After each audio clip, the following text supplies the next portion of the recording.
Hi guys, मेरा नाम है विकास और आप मुझे देख रहे हैं ETU स्टूडियो पे। आज का वीडियो बहुत ही स्पेशल होने वाला है क्योंकि आज किसी और की नहीं, अपनी खुद की गाड़ी के बारे में बात करने वाले हैं। अगर आप मेरे चैनल पे पुराने हो तो आपको पता है कि मेरे पास फ़िलहाल 5 गाड़ियां हैं और उसमें से मैंने 2 गाड़ी ऑलरेडी सेल कर दी है। अब इसकी पूरी पीछे की कहानी तो आपको ऑलरेडी पता होगा, बट आज उस 5 गाड़ियों में से एक गाड़ी के बारे में बात करेंगे जो कि मेरे दिल के काफ़ी ज़्यादा करीब थी। वो थी महिंद्रा थार। तो इस वीडियो को अपन बिल्कुल भी फॉर्मल नहीं रखेंगे और अपने तरीके से बात करेंगे क्योंकि यहाँ पे है एक बहुत ही प्यारी कहानी मेरे और थार के बारे में।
19 जनवरी 2022।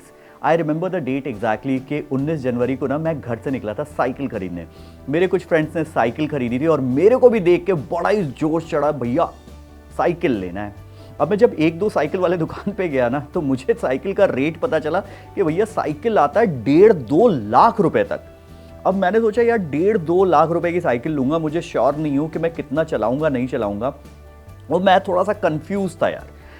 उसी साइकिल वाले दुकान के बगल में थी महिंद्रा का शोरूम और उस महिंद्रा के शोरूम में मैं थार को पहली बार ढंग से बैठ के देख रहा था। मैंने जब उनसे पूछा कि भाई थार का क्या हिसाब किताब है तो उन्होंने मुझे बताया कि भाई थार में अभी 9-10 महीने की वेटिंग है, बट हम कोशिश कर सकते हैं कि आपको गाड़ी 3-4-5 महीने में मिल जाए। मैंने उस 25,000 जो कि मैं साइकिल लेने के लिए कैश निकाल के ले गया था, 25,000 उस जो जिनसे बात कर रही थी महिंद्रा में उनको दे दिया और कहा कि मेरी गाड़ी बुक कर दो। मुझे फाइनेंसेस का बिल्कुल भी आइडिया नहीं था, मुझे ये भी नहीं पता था कि पैसे कहाँ से आएंगे। जस्ट जॉब छोड़ी थी और बहुत सारा एक्सपेंसेस और बहुत सारी प्लानिंग मेरी ऑलरेडी थी।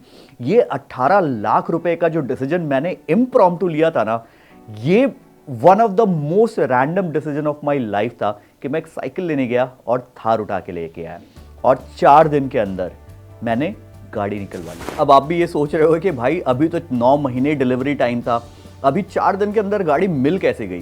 तो जिस दिन से मैंने गाड़ी बुक की ना, मैंने अपने घर वालों को भी नहीं बताया कि मैंने थार बुक कर दी है और सारे लोगों को एक सरप्राइज देने का प्लान किया। जिस दिन मैंने ये गाड़ी बुक की ना, मुझे रोड पे सिर्फ और सिर्फ थार नजर आने लगी, वो भी काले रंग की। अब मेरी जो चुल है ना, जो अंदर का बच्चा है, जो अंदर का कीड़ा है ना, वो उबल उबल के फुंवारे मारने लगा कि भाई थार तो अभी आनी चाहिए। और वहां से मैंने स्टार्ट की इंस्टाग्राम पे स्टोरीज डालना कि कोई भी भाई अगर मुझे हेल्प कर सकता है थार को जल्दी दिलवाने में तो प्लीज़ मेरे से कांटेक्ट करो। बहुत सारे लोगों का पूरे इंडिया से बहुत सारा प्यार और हेल्प आया, बट फाइनली मुझे गाड़ी मिली दिल्ली में, और वो भी एक जानकार के थ्रू। मैं आपको सच्ची बात बताऊं तो सुबह जब मैं गाड़ी के डिलीवरी के लिए निकला था तो मेरे हाथ में एक चेकबुक था और मेरे अकाउंट में 3-1 लाख रुपए थे, जिसमें से 2 लाख रुपए का डाउन पेमेंट करना था। बाकी सारा का सारा मुझे लेना था लोन, और लोन का भी प्रोसेस मैं उसी दिन करने वाला था बिकॉज गाड़ी तो मैंने अपनी PDI कर ली थी, बट लोन की फॉर्मेलिटीज़ मैंने बिल्कुल भी नहीं की थी। मुझे बिल्कुल भी आइडिया नहीं था कि मुझे इतनी जल्दी गाड़ी मिल भी जाएगी। मैंने सारी फॉर्मेलिटीज़ शोरूम में बैठ के की और एक्साइटमेंट, इतनी ज़्यादा खुशी थी ना, पहली बार महिंद्रा थार को, अपनी महिंद्रा थार को रोड पे चलाने का जो खुशी थी ना, वो मेरे चेहरे पे झलक रही थी।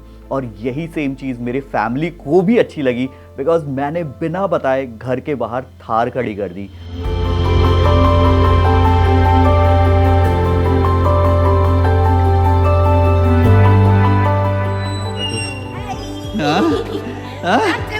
सरप्राइज्ड। तो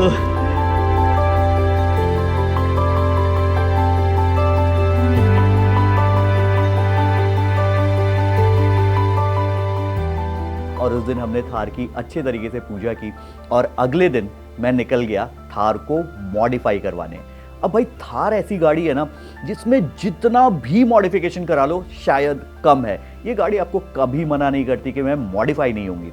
इतने सारे ऑप्शंस थे जो कि मार्केट में थे और ग्रेजुअली अगले दिन ही मैं इसको लेके गया करोल बाग, जहां पे पूरा काया कल्प कर दिया इस थार का। मैंने कंवल भैया को बोला था कि आज चाहे जितना टाइम लो लेकिन काम बहुत आराम से होना चाहिए। तो यार मजा आ रहा है, सीरियसली मजा आ रहा है भाई। और वो कहते हैं ना कि अगर आपके पास महिंद्रा थार है ना तो उसमें अंदर बैठने वाला आदमी ना खुद को भगवान समझता है, क्योंकि थार ऐसी गाड़ी है ना जो आपको फील दे देती है कि भाई आप मुझे कहीं भी ले जाओ, मैं रुकूंगी नहीं।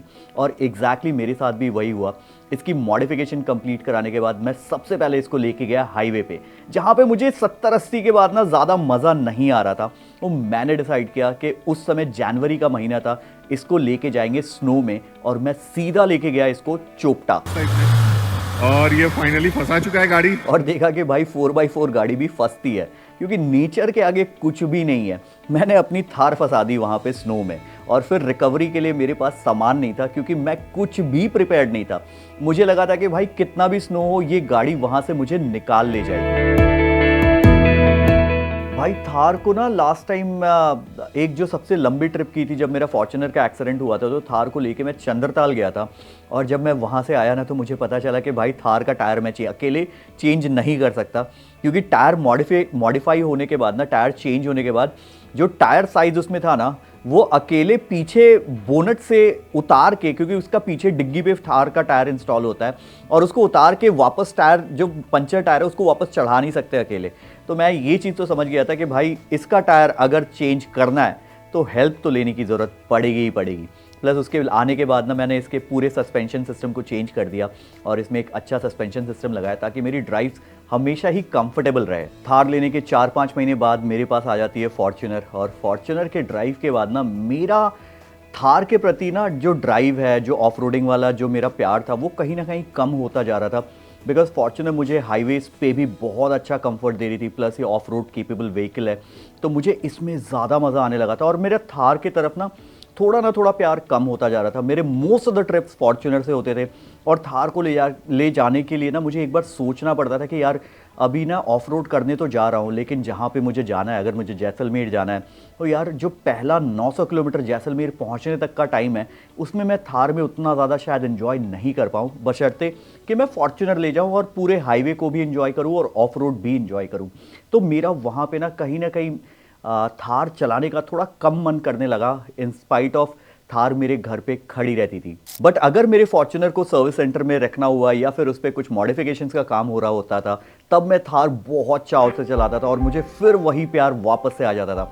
और यही सेम प्यार मेरा बरकरार रहे, इसके लिए मैंने डिसाइड किया कि इस थार को इंडिया की सबसे ज़्यादा यूनिक थार बनाई जाए। और यहाँ पे हमने डिसाइड किया कि इसको हम एक ग्लोइंग थार बनाते हैं, जो इंडिया में कभी किसी ने भी नहीं किया।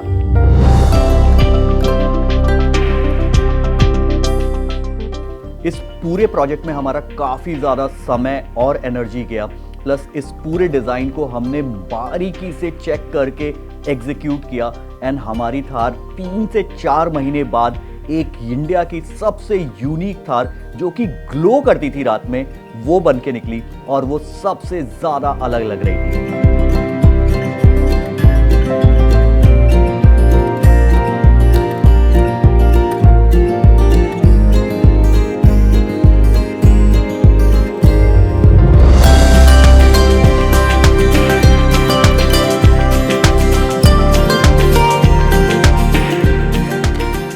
बट जैसा हम सभी लोगों की एक ड्रीम कार होती है, जिस गाड़ी के बारे में हम दिन रात सोचते रहते हैं, और वो गाड़ी काफ़ी ज़्यादा एक्सपेंसिव होती है, क्योंकि उसको अफोर्ड करने के लिए बहुत सारा मेहनत, बहुत सारा हार्ड वर्क हम सब दिन रात करते हैं।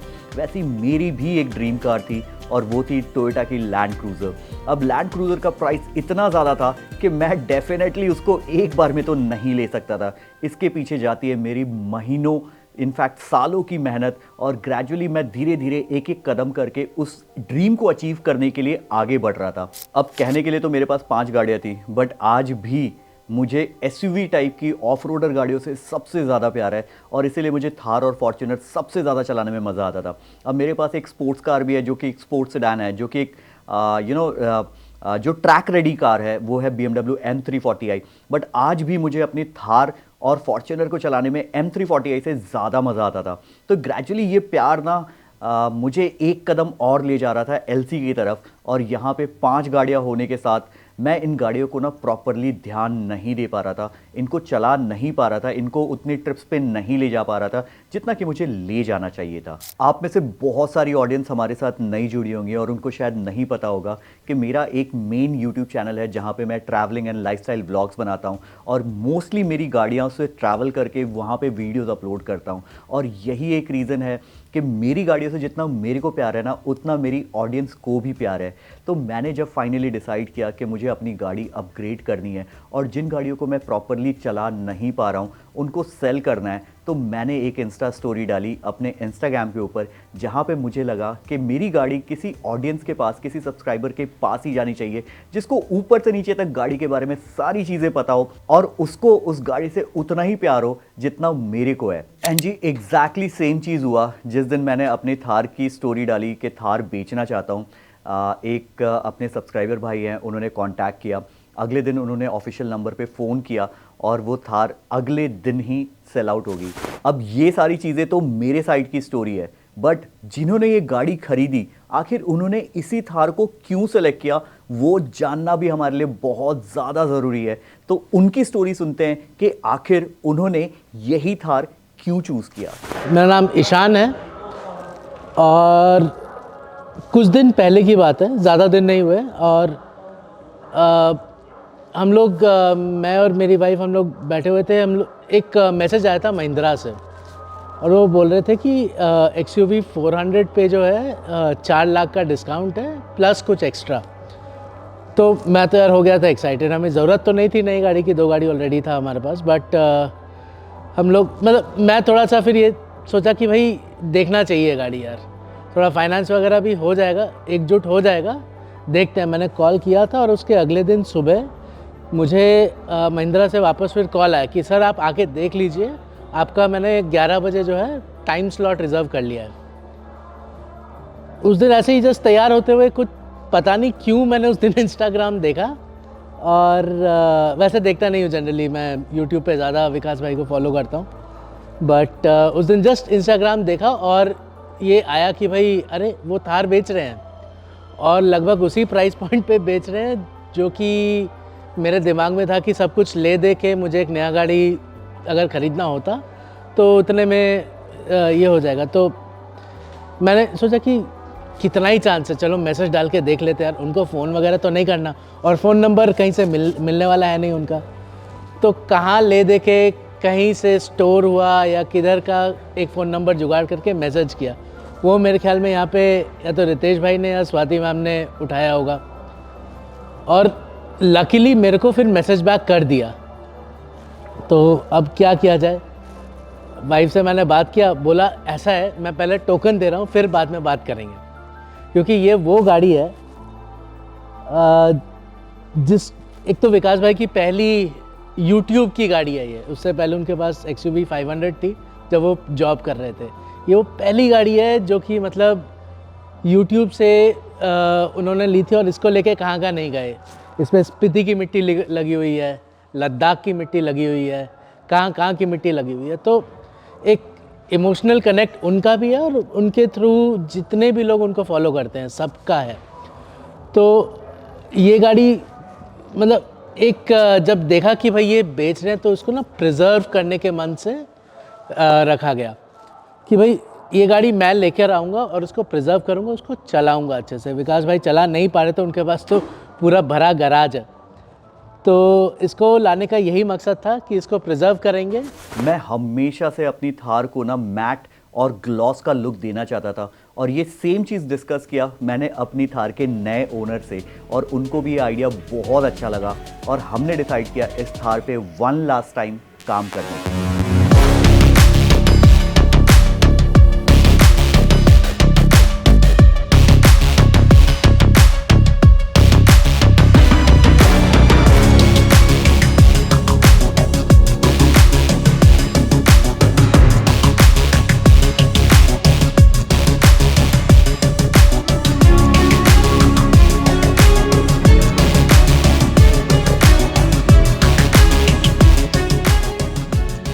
अगर आप मेरे को पहले वाले चैनल से फॉलो करते हो तो आपको पता होगा कि मैंने ये सोचा था जिस दिन मेरा स्टूडियो लॉन्च होगा अपनी सबसे पहली गाड़ी जिस पे मैं पीपीएफ करूँगा वो थी अपनी थार। बट उसके बाद इतना लोड रहा हमारे स्टूडियो पे, इतने लोगों ने भर भर के प्यार दिया, अपनी गाड़ियों पे काम करवाया कि मुझे कभी समय ही नहीं मिल पाया इस थार पे पीपीएफ करने का। बट इस बार मैंने समय निकाला और इस पे कुछ डिफरेंट किया। डिफरेंट क्यों किया? क्योंकि ग्लॉसी थार तो बहुत सारी आपने देखी होगी। ग्लॉसी एंड मैट का कॉम्बिनेशन बहुत ही ज़्यादा यूनिक है और जो मैं हमेशा से सोचता था कि इस थार को ऐसा बनाऊंगा, उसका पूरा प्रोसेस स्टार्ट किया।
एंड फाइनली वो दिन आ गया जिस दिन अपनी थार की दोनों चाबियां मैं कस्टमर को सौंपने वाला था।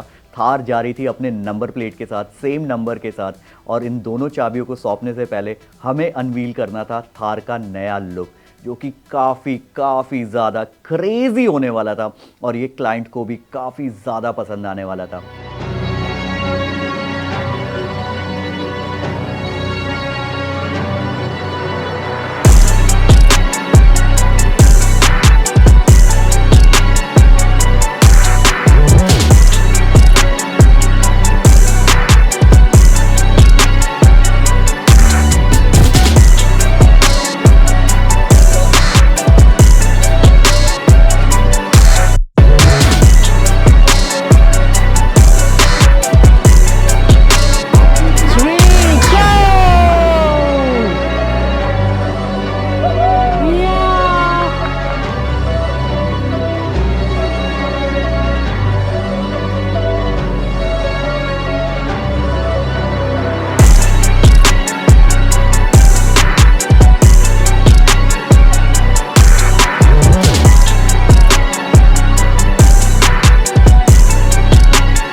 ब्लैक वाइट एंड रेड में ये गाड़ी है। वाइट है, ब्लैक है। यहाँ पर जो थार लिखा हुआ है उसको करा दिया हमने वाइट। क्यों कराया? दिखने में रेड एक्सेंट है, वाइट एक्सेंट है और ब्लैक एक्सेंट है। वाइट लेटर टायर है, इसलिए इसके साथ वाइट जाएगा। हमने ज़्यादा कुछ छेड़खानी की नहीं है गाड़ी के साथ। एक ये एलिमेंट है विकास भाई का सिग्नेचर जो रहेगा गाड़ी में। आई होप हमारी थार जितनी प्यारी हमें दिख रही थी उतनी ही आपको दिख रही हो, क्योंकि ये हमारा एक लास्ट ट्रिब्यूट था हमारी प्यारी सी थार के लिए, जिसको हम टैंक बुलाया करते थे। जहाँ भी रहे, जैसा भी रहे, हर ऑफ रोड टेरेन को कॉन्कर करे, यही हमारी प्रार्थना है, यही हमारी दुआ है। जिसके पास भी रहे उसको बहुत बहुत तरक्की दे। This entire video is very very special to my heart, because थार से मैं बहुत ही ज़्यादा प्यार करता था। बट वो कहते हैं ना कि एक चीज़ जाएगी नहीं तो नई चीज़ आएगी कैसे। तो डेफिनेटली आगे आने वाले टाइम पे आपको काफ़ी सारी अच्छी चीज़ें दिखने को मिलेंगी। बाकी ये वीडियो कैसा लगा आपको प्लीज़ कमेंट करके ज़रूर बताना। अगर आपकी भी कोई गाड़ी है जिससे आपको इतना ही प्यार है तो हमें उस पर सर्विस करने का मौका ज़रूर देना। बहुत सारी चीज़ें हम आपकी गाड़ी के साथ कर सकते हैं ताकि आपकी गाड़ी हमेशा वैसी दिखती रहे जैसा आप चाहते हो। तो अगर ये वीडियो आपको अच्छा लगा तो give this video a thumbs up, and अगर आप चैनल पे नए हो तो please do subscribe to our channel. हमारे डिटेलिंग स्टूडियो का लिंक आपको हमारे डिस्क्रिप्शन बॉक्स में मिल जाएगा। चाहे आपके पास कोई भी गाड़ी हो, will be happy to work on it. Signing off for today, good bye.